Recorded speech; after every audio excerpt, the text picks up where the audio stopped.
Eh bien, aujourd'hui, notre thème, c'est l'Évangile de la douleur. Toute notre émission est consacrée à cet aspect de l'œuvre de Jésus à la croix. Vous savez, parler de souffrance, parler de douleur, c'est pas un sujet tellement populaire, puis on n'aime pas tellement ça, parler de ces choses-là.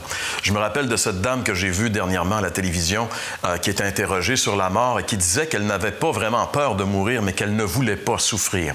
Et je pense qu'elle exprimait une pensée qui nous touche tous, qui que nous soyons. On ne veut pas souffrir et c'est pour ça qu'on a inventé toutes sortes de médicaments qui sont là pour enrayer la douleur le plus possible.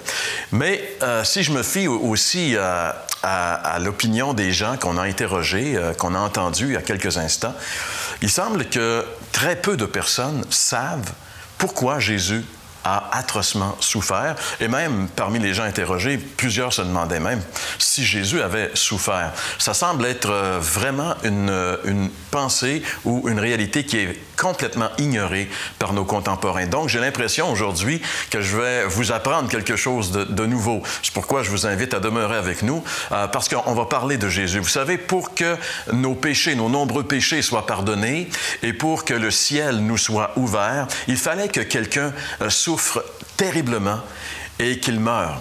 Et heureusement pour nous, Jésus a décidé d'être cette personne-là. La Bible nous dit que Jésus a souffert atrocement. Il a subi des souffrances physiques dans son corps, mais il a aussi souffert terriblement moralement. Parmi les souffrances physiques que Jésus a dû endurer à cause de nos péchés, la Bible parle de la flagellation. Vous savez, Jésus est venu il y a 2000 ans et à cette époque-là, c'était le début de l'Empire romain. Les Romains ont créé un empire qui a duré 4 siècles, qui a dominé le monde. Il y a eu beaucoup d'innovations qui ont été faites par les Romains et les Romains appelaient toutes les autres nations des barbares. Si on n'était pas un Romain, on était un barbare. Mais quand on regarde de plus près la société romaine, on se rend compte qu'ils avaient aussi énormément de barbarie dans leur façon de faire. Entre autres, dans la façon d'exécuter les gens. La crucifixion était probablement le mode de mise à mort le plus barbare qui a existé dans l'histoire de l'humanité. Parce que la crucifixion était précédée de la flagellation. Et Jésus a été flagellé. Et lorsqu'on parle de flagellation, c'est quelque chose qui dépasse un petit peu notre entendement. Et on ne peut pas comprendre que quelqu'un puisse faire souffrir une autre personne comme ça. Les historiens nous le disent, les Romains, lorsqu'ils passaient quelqu'un par la flagellation, c'était absolument horrible. Les Romains fouettaient les gens avec ce qu'ils appelaient des scorpions. C'était des fouets qui étaient faits de lanières de cuir, au bout desquelles on avait introduit soit des fragments d'os ou des pierres très effilées, de façon à ce que lorsqu'on frappait le dos de la personne et que le bourreau retirait le fouet, le scorpion, il labourait littéralement le dos de la personne. Dans le début des années 2000, il y a un film qui a été tourné à Hollywood par Mel Gibson qui s'appelle La Passion du Christ. Et dans ce film-là, pour la première fois, on a vraiment bien illustré c'était quoi l'horreur de la flagellation. Ces images horribles, même ces images-là ont été décriées par plusieurs disant que c'était trop, mais ils représentaient vraiment la réalité. C'est qu'on a peur parfois de voir la réalité des choses. Et Mel Gibson, dans la flagellation, nous montrait cette réalité lorsqu'on voit Jésus être cruellement fouetté. Il est devenu comme une loque, finalement. Et d'ailleurs, les historiens nous disent qu'au niveau de la flagellation, les gens, la plupart, souvent, les gens mouraient à ce stade-là.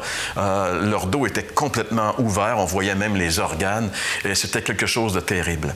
Mais si la personne ne mourait pas, alors venait la deuxième horreur, c'était celle de la crucifixion. Et pour ajouter à l'horreur, alors qu'on avait déjà défiguré une personne comme ça, qu'on l'avait déjà amochée, on lui mettait sur les épaules la partie horizontale de la croix, que ces Romains appelaient le patibulum. On lui mettait sur les épaules et il devait le porter jusqu'au lieu d'exécution. Alors, on peut s'imaginer ses épaules déjà amochées et ce bois rugueux qui frottait sur les épaules. Et cette personne devait porter cette pièce de bois jusqu'à son lieu d'exécution.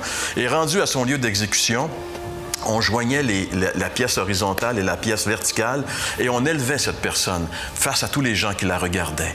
La personne était déjà presque à moitié morte et là on l'élevait, on avait mis des clous dans ses mains, un clou dans ses pieds et venait l'horreur de la crucifixion qui pouvait durer parfois des heures.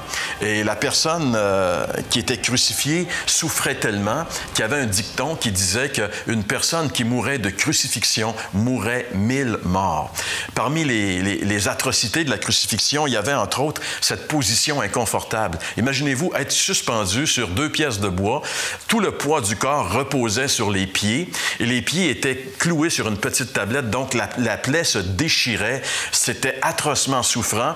Lorsque le crucifié voulait trouver un peu de repos, s'il voulait s'accoter sur la croix, son dos labouré sur ce bois rugueux devenait insupportable. On nous dit aussi que les plaies au soleil sous la chaleur s'infectaient très rapidement, causant des douleurs incroyables. Les experts nous disent que les artères se gonflaient sous cette pression, occasionnant des maux de tête incroyables à la personne qui était crucifiée. On parle également de vagues de crampes qui parcouraient le corps. On nous dit aussi que le péricarde se remplissait d'eau et la personne était en train d'asphyxier lentement sur cette croix.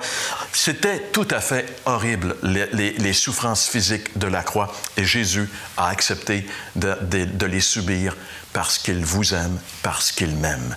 Mais il y a une souffrance également que Jésus a endurée, qui est une souffrance morale. Vous savez, parmi toutes les souffrances terribles physiques que Jésus a endurées, il n'a jamais ouvert la bouche. Mais lorsqu'il était sur la croix, à un moment donné, il a ouvert sa bouche. Il s'est écrié « Mon Dieu, pourquoi m'as-tu abandonné? » Alors qu'il était sur cette croix, la Bible nous dit que mes péchés, vos péchés, les péchés de toute l'humanité ont été déposés sur la tête juste, sainte de Jésus et que là, à ma place et à votre place, il a subi le jugement de nos péchés. C'est ce que la Bible nous dit. Ça ne paraît pas aux yeux, mais la Bible nous révèle cette réalité. Et Jésus, c'était cette douleur qu'il redoutait lorsqu'il était dans le jardin de Gethsémani et qu'il disait « Si cette coupe peut s'éloigner de moi ». Mais non pas ma volonté, mais ta volonté. Et sur la croix, Jésus a bu la coupe de la colère de Dieu que méritaient nos péchés. Il l'a bu jusqu'à la lie, il l'a bu au complet.